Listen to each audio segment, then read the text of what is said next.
सांसदों को विधायकी का टिकट और विधायकों को सांसदी का, जो बचेगा उनका पत्ता साफ। यह है मोदी का प्लान 2024। यूपी में 1/4 सांसदों की टिकट पर संकट, राजस्थान में 30% विधायकों की सीट खतरे में। क्या होने वाला है? मध्य प्रदेश की लिस्ट देखकर खौफ में यूपी के सांसद अपने अपने क्षेत्रों का कर रहे हैं रुख। योगी ने बनाई नई रणनीति। मध्य प्रदेश में बीजेपी ने सांसद मंत्रियों को विधायकी का टिकट दे दिया। कैलाश विजयवर्गीय जैसे नेता बोले कि मुझे हैरानी हुई, लेकिन ये बीजेपी की रणनीति है या मजबूरी, वो बताएंगे। लेकिन पहले समझिए खेल क्या चल रहा है। दरअसल संघ वक्त वक्त पर बीजेपी की सरकारों को लेकर सर्वे कराता रहता है। उसमें जिन नेताओं और मंत्रियों का रिपोर्ट कार्ड खराब होता है उन्हें बताया जाता है और जरूरत पड़ने पर हड़काया भी जाता है। अब मध्य प्रदेश में भी वही हुआ है। वहां के विधायकों से ज्यादा सीएम का मामला गड़बड़ था, तो बीजेपी ये संदेश देना चाहती थी कि सीएम मामा की जगह कोई और भी हो सकता है। इसलिए 3 ऐसे बड़े नेताओं को उतार दिया जो खुद सीएम की रेस में बने रहे हैं। उनमें केंद्रीय मंत्री भी शामिल हैं। हो सकता है कि किसी को ये डिमोशन लग रहा हो, लेकिन क्या पता कुछ दिन बाद उनमें से कोई एक सीएम बन जाए। इस बार नहीं, बीजेपी ऐसे प्रयोग करती रही है, लेकिन अब की बार बड़े पैमाने पर इस प्रयोग को रणनीतिक रूप दिया जा रहा है। खबर है कि राजस्थान में भी करीब 30% विधायकों का पत्ता साफ होगा। इनमें जिनका काम अच्छा नहीं है वो विधायक होंगे, साथ ही में वो भी विधायक होंगे जिन्होंने कभी न कभी आला कमान को आंखें दिखाई। अब यूपी में चलिए तो खबर मिलती है कि लोकसभा चुनाव में बीजेपी करीब 1/4 सांसदों का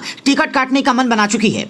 इनमें वो सांसद है जिनका प्रदर्शन निराशाजनक रहा है। खबर यह भी है कि कई ऐसे विधायक और योगी सरकार के मंत्री हैं जिन्हें सांसदी का चुनाव लड़वाया जा सकता है। मतलब ये एक सोची समझी रणनीति है, क्योंकि पीएम मोदी के नाम पर चुनाव होता रहा है और इस बार भी होना है। उन्हीं के नाम पर ज्यादातर लोग वोट लेकर संसद पहुंच जाते हैं, तो बिना मेहनत के मिली कुर्सी सही से हजम नहीं होती है। इसीलिए जो मध्य प्रदेश में हुआ वो ट्रेलर मात्र है। मध्य प्रदेश वाली रणनीति को समझिए तो आपको आसानी से 2024 का प्लान भी दिखने लगेगा। कैलाश विजयवर्गीय को इंदौर एक सीट से टिकट दिया गया है, जहां से वो अपने बेटे के लिए लॉबिंग कर रहे थे। लेकिन उनके बेटे आकाश विजयवर्गीय को तो आप जानते ही हैं, पीएम मोदी उनकी बल्लेबाजी से बहुत खुश तो नहीं है, इसीलिए एक तीर से 2 निशाने किए गए हैं। अब कैलाश विजयवर्गीय कुछ कह भी नहीं पाएंगे, क्योंकि पार्टी का आदेश है और बीजेपी में संगठन के आदेश का मतलब आप समझते हैं।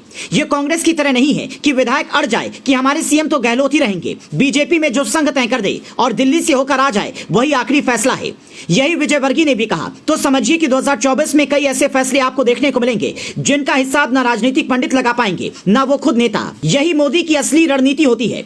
वो विरोधियों के साथ साथ अपनों को भी सरप्राइज करते रहते हैं।